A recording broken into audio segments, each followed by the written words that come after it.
નમસ્કાર મિત્રો, સ્વાગત છે તમારું મારી યુટ્યુબ ચેનલ પિન્ટુ સરકારી અપડેટમાં। આજે આપણે વાત કરવાના છીએ એક બહુ જ મોટી ભરતી વિશે, અને એ પણ ગુજરાત વિદ્યાપીઠમાંથી, જે મહાત્મા ગાંધી દ્વારા સ્થાપિત એક ગૌરવવંતી સંસ્થા છે। તો ચાલો આ શિક્ષક ભરતી 2026ની તક વિશે આપણી બધી જ જરૂરી માહિતી, જેમ કે કઈ જગ્યાઓ છે, અરજી કેવી રીતે કરવી, એ બધું જ સ્ટેપ બાય સ્ટેપ સમજી લઈએ, જેથી કોઈ પણ અગત્યની વાત રહી ન જાય। ઓકે, તો શરૂઆત કરીએ ઓફિશિયલ માહિતીથી। આ જે ભરતી છે એનો જાહેરાત ક્રમાંક છે 02/2016-27। આ નંબરના આધારે જ બધી પ્રક્રિયા આગળ વધશે। હવે સૌથી પહેલો સવાલ જે બધાને થતો હોય કે ભાઈ જગ્યાઓ કઈ કઈ છે, ચાલો આપણે એના પર જ એક નજર નાખી લઈએ।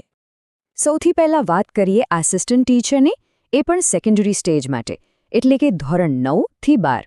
અને હા, એક ખાસ વાત, આ બધી જ જગ્યાઓ અમદાવાદના વિનય મંદિર કેમ્પસ માટે છે। અહીંયા વિષયોની લિસ્ટ તો જુઓ, એકાઉન્ટ્સ, સ્ટેટિસ્ટિક્સ જેવા કોમર્સના વિષયોથી લઈને સાયન્સના ફિઝિક્સ, કેમિસ્ટ્રી, બાયોલોજી અને મેથ્સ। એટલું જ નહીં, ભાષાઓ અને સોશિયલ સાયન્સના વિષયો પણ છે। મતલબ કે લગભગ દરેક ફિલ્ડના ઉમેદવારો માટે અહીંયા એક સારી તક રહેલી છે।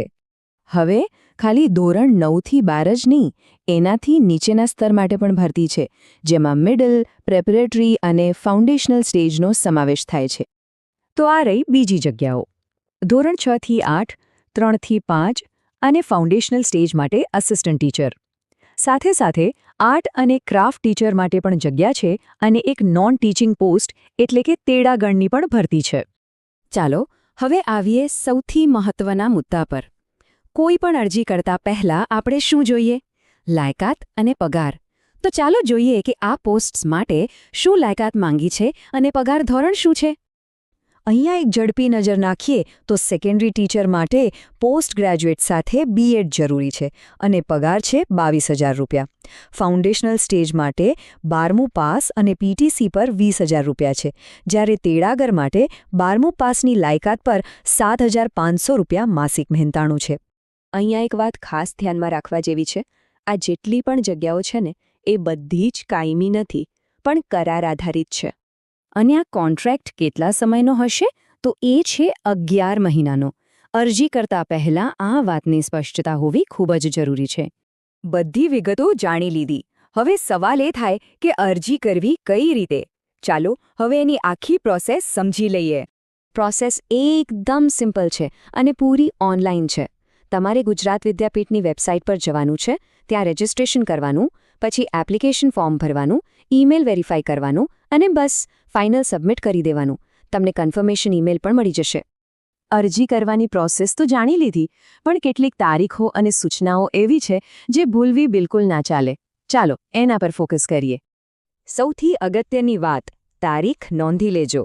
ઓનલાઈન અરજી કરવાની છેલ્લી તારીખ છે 30 એપ્રિલ 2026, અને હા, સાંજે 4 વાગ્યા સુધી જ, એટલે છેલ્લી ઘડીની રાહ જોતા નહીં।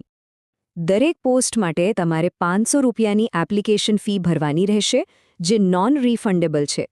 અને જો એક કરતાં વધારે પોસ્ટ માટે અરજી કરવી હોય તો દરેક માટે અલગ ફોર્મ અને અલગ ફી ભરવી પડશે।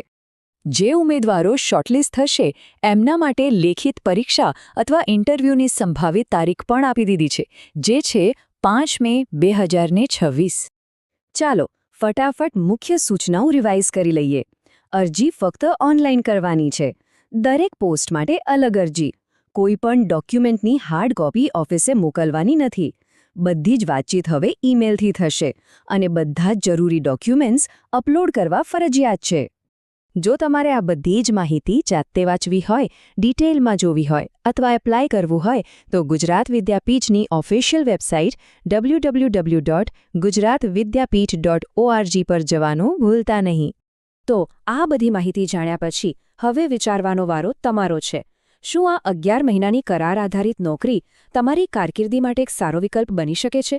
એ તમારે નક્કી કરવાનો છે। મિત્રો, દરરોજની સરકારી અપડેટ્સ સૌથી પહેલાં મેળવવા અમારું ટેલિગ્રામ ગ્રુપ જોઈન કરો। લિંક ડિસ્ક્રિપ્શનમાં છે, હમણાં જ જોઈન કરી લો। છે તો મિત્રો, આ હતી સંપૂર્ણ માહિતી। જો તમને આ માહિતી ઉપયોગી લાગી હોય તો વિડિયો લાઇક કરો, મિત્રો સાથે શેર કરો અને ચેનલને સબસ્ક્રાઇબ કરવાનું ભૂલશો નહીં. મળીએ ફરી એક નવી સરકારી ભરતી સાથે. જય હિન્દ, INT, જય ગુજરાત.